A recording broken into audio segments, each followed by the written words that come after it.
بالوں سے انہیں پکڑا ہوگا اور گھسیٹ کر لے کر جا رہے ہوں گے تو وہ مجھے دیکھ کر فریاد کریں گے. میں کہوں گا کہ فرشتوں چھوڑ دو، یہ میرے صحابی ہیں. صحابی، یہ میرے صحابی ہیں. مجھے جواب دیا جائے گا کہ اے اللہ کے نبی، کہ آپ کے وہ صحابی ہیں جنہوں نے آپ کے جانے کے بعد ہی بدعتیں پیدا کر دی تھی اور یہ الٹے پاؤں لوٹ گئے تھے. پر محمد والے محمد صلی اللہ علیہ وسلم،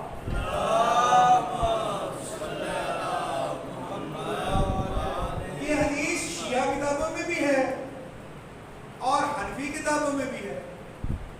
اس کا کوئی انکار نہیں کر سکتا کہ آپ کے صحابی تھے جو اس حدیث کے مطابق آپ کے حضور حوض کوثر پر آئے. جب معراج کا واقعہ ہوا تھا، دکھایا گیا یہاں سے فرشتوں نے ان کو پکڑا ہوا ہے، گھسیٹ کر لے کر جا رہے ہیں جہنم کی طرف، حوض کوثر سے دور. آپ نے کہا میرے صحابی، تو جب رسول خدا نے کہا ہوگا میرے صحابی تو اس کا مطلب یہی ہوگا نا وہ صحابی ہی ہوں گے، مولا جھوٹ تو نہیں بولتے. اچھا کچھ کتابوں میں لفظ عربی میں انہوں نے صحابی لکھا ہوا ہے، ترجمے میں کر دیتے ہیں امتی. عربی میں صحابی کا لفظ لکھا ہوا ہے. ہمارے بھائی بڑے معصوم بھولے ہیں، ترجمے میں کر دیتے ہیں امتی. پتہ نہیں کس کو چھپانا چاہتے ہیں. کوئی ضرورت تو چھپانے کی نہیں ہے نا، جن کو یہاں سے پکڑا ہوا ہے گھسیٹ کر لے کے جا رہے ہیں. جو بھی ہیں بہرحال امتی ہی بات کر لو. لیکن ختمی مرتبت نے فرمایا کہ دین اجنبی تھا جب آیا تھا، ان قریب اجنبی ہو جائے گا. اس سے بڑی اجنبیت کیا ہو سکتی ہے کہ جناب فاطمہ زہرا سلام اللہ علیہا نے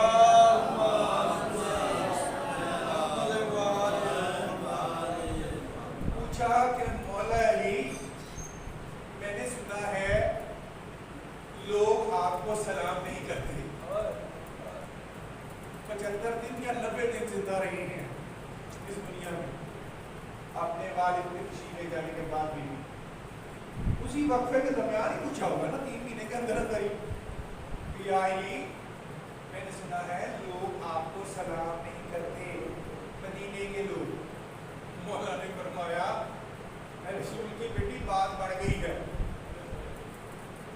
آپ یہ کہہ رہی ہو کہ لوگ مجھے سلام نہیں کرتے، اب تو یہ ہوتا ہے کہ میں سلام کرتا ہوں تو جواب نہیں دیتے. میں سلام کرتا ہوں جواب نہیں دیتے.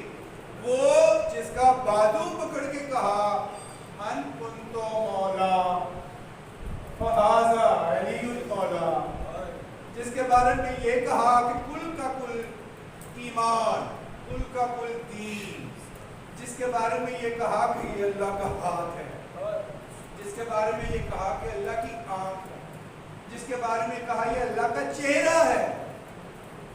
ایسی غربت آئی، مال کی دولت کی پیسے کی نہیں، اجنبیت کے لوگوں نے اس ذات کو پہچاننے سے انکار کر دیا کہ جس ذات کی پہچان کرانے کے لیے محمد مصطفیٰ نے یہ کہا تھا جو اپنے زمانے کے امام کی معرفت کے بغیر مر گیا وہ جاہلیت کی موت مر گیا. سبحان برائے تاجیل ظہور امام زمانہ بلندر صلوات. غربت ایمان